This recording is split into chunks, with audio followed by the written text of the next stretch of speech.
Welcome to H360 Health Talk. I'm here today with Andrew and Christine. They're here to share their story about the unthinkable, and that is the loss of a child.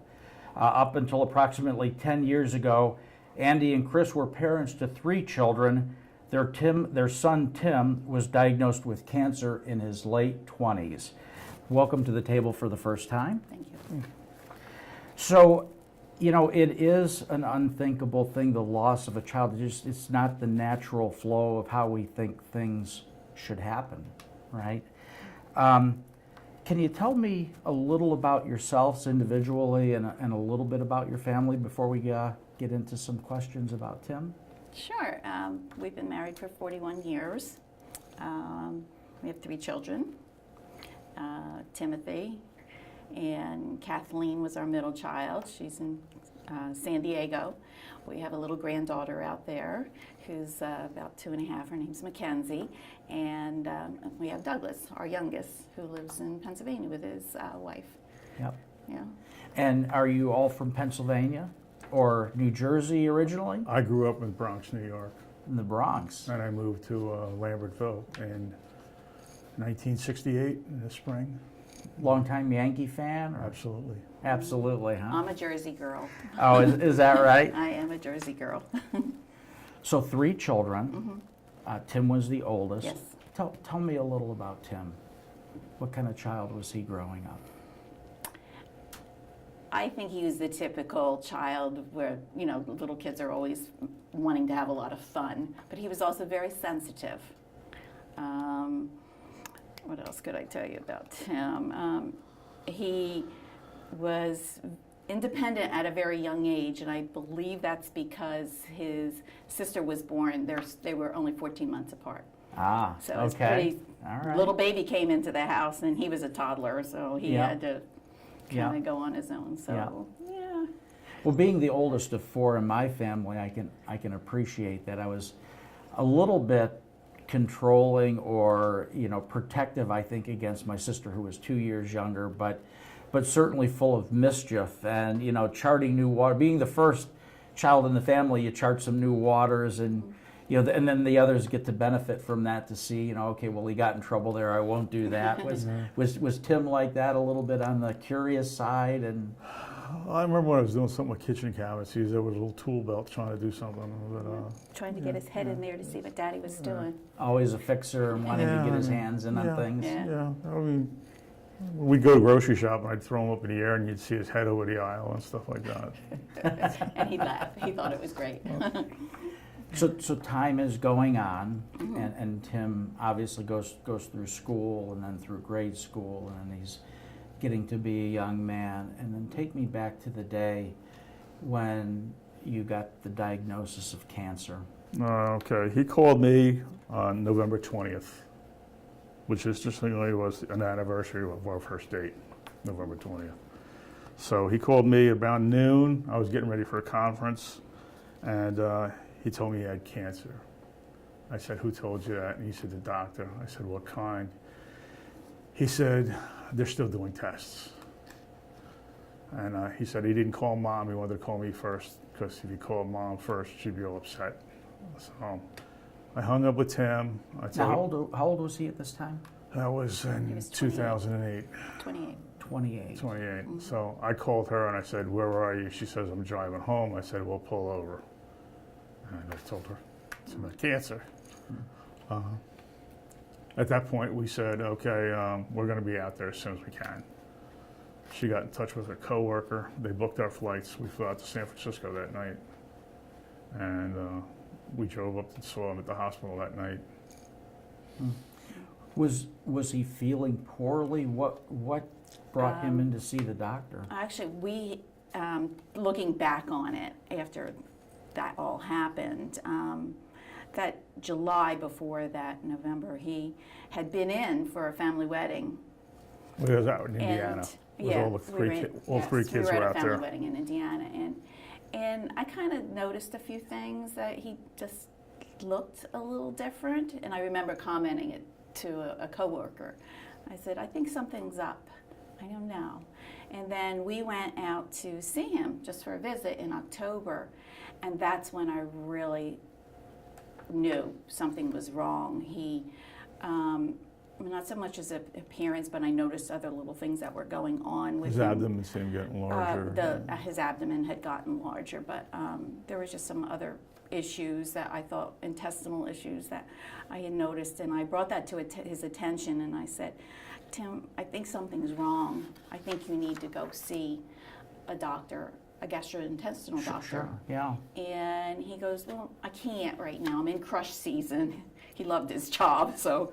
So crush season, meaning the winery. Yes, the winery. Yeah. He was a cellar master, Yeah. and said they were in the middle of crush, and he said, but I'll make an appointment. And I gave him the name of a doctor out in San Francisco. I said, this is the person I want you to go see. Right.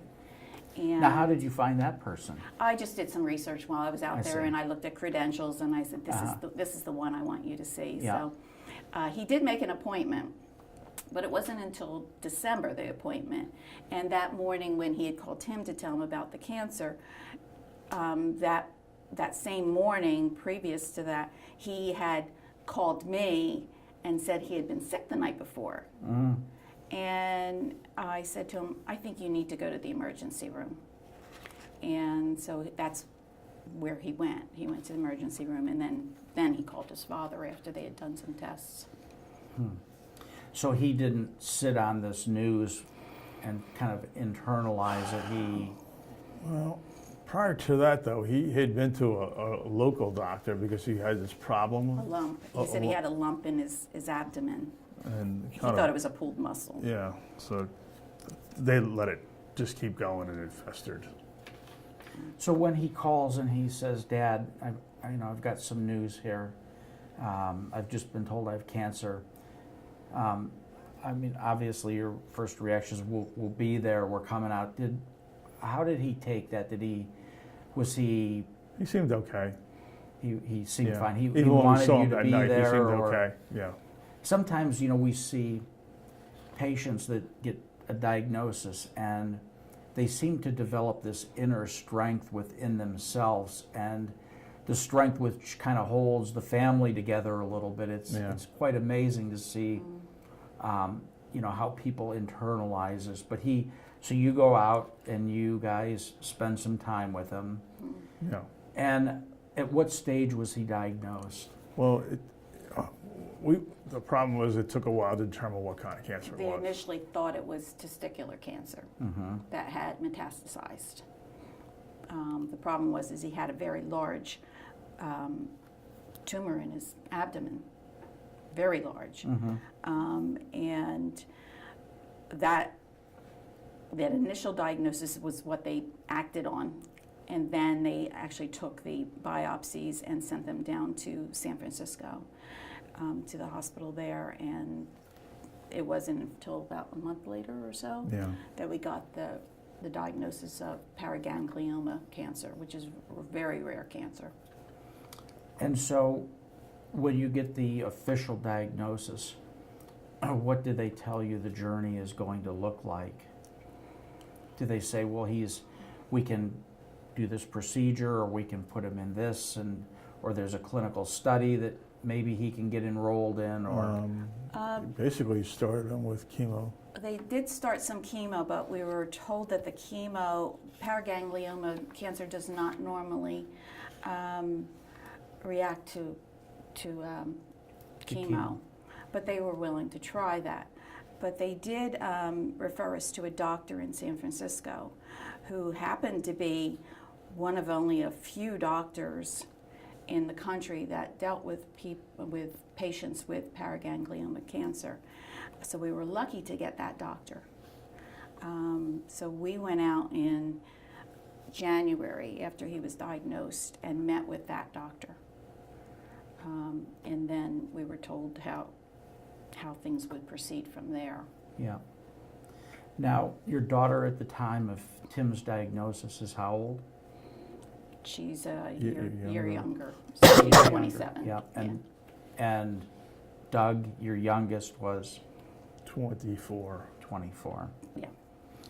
So did you let the other two children know right away what was going on? Yeah. Oh yeah, definitely. We had to. We were flying out. Yeah, and we told them immediately. They were always aware. Yeah. And how do you how do you break that news to the other siblings? How does that conversation look? It was just like, I think we were kind of operating on just, I don't know, you just kind of automatic pilot. You're just, you know, you got to tell the kids. You know, there were certain family members we had to tell. it's not like they were younger children. You know, Yeah. so. Yeah.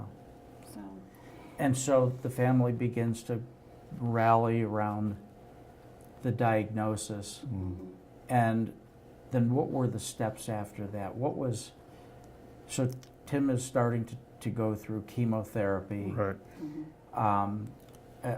The tumor obviously has to be removed at some point, right? Right. So there's surgeries involved. Right. And you're looking at this and you're still hopeful that we've got this under control. Right. Well, after the chemo didn't work, the doctor that he was seeing up where he lives in Santa Rosa found a surgeon down at Stanford University Hospital. And Tim met with him, and the doctor said, I'm 95% sure I can get that tumor out. And that was in May. yeah, that was basically Tim's only hope, was to get that tumor out. It wasn't going to take care of the other tumors, but they could deal with those later. The important thing was to get that tumor out. But I will say this, that when he saw the doctor that dealt with paraganglioma cancer, he gave us a document that day. The three of us met with him, Tim and Andy and I. And he had this long document which any of his patients that he took on had to read it and sign it. Now, whether they read it or not, they didn't read it in front of him. It was a lengthy document. But he pretty much, tried to explain what was in it and handed it to Tim and said, you need to sign here. And I think I signed it too. And Andy might have signed it too. But Tim signed it and immediately he just handed it to me. He never read it. And what was the document? If it actually explained about paraganglioma cancer, and it actually said in there what the mortality rate was. And so reading that later on, I never shared it with Tim, but it said in there, like, most of the paraganglioma cancer patients don't make it more than four years. So at that point, we knew his time was going to be limited. Because even if they get this main tumor out, he still had tumors on his lungs. So that prognosis or that mortality rate is assuming that we're successful at getting the tumor out. Yeah. And the surgery was rather lengthy. It was 9 hours. I think he lost 30 pints of blood. They cracked some ribs to get to the tumor. I think it was one of his kidneys was engulfed so they had to take a kidney. They took his spleen, part of his pancreas, part of his colon, and because he lost all that blood, they had nicked his aorta during surgery, and he lost a lot of blood very quickly. And there was a time period during the surgery there was no blood flow going to his feet. So one of the results of that after the cancer was that he had neuropathy in his feet. So he had intense pain in his feet until they could get that controlled. But then he didn't have feeling in his feet, so he couldn't walk. So I spent the month with him at the hospital. Yeah, he was in the hospital for a month. Going through rehab and doing various things with him, physically to get his legs working again. That seemed to go okay, because after a month at Stanford, I stayed with him for 2 months at his place. And In Northern California? Yeah. So he taught him how to drive the car. He started again. walking, and he started with a walker, and then went to crutches, then a cane. Then he came. But another side effect is he also had a drop foot. So they had a bit of ice on I think it was left or right leg, I don't know which Yeah, one it I don't was, remember. to keep his foot up Mhm. when he was walking. Yeah. But he was doing okay. We went to see the Yankees before I flew home down in Oakland. And then he came home, he flew home for Christmas that He year. came home for Christmas that And he year. went up to the city. And he was feeling quite well. He wasn't even using his cane at that point. Yeah. He was getting around very well. And at this time, he's still in Northern California. He's Yes. still Yeah. in The wine business. Yeah. in the wine business, Yeah. which was his passion. Yes, Yeah. it Yeah. was. And so a 9-hour surgery followed by several months in the hospital, learning how to walk, going through rehab, and he gets out. And so he says, are you saying to him, Tim, maybe might be a good idea if you come home with us? Or No. he says, Mom, Dad, No. this is what I want to be doing. And The discussion never came up about him coming home. No. We certainly would have welcomed him to come home. Tim never asked. He fact, had a well, lot of hope. Well, after he went home for Christmas, he had a follow-up appointment with that. Well, after the surgery, there was another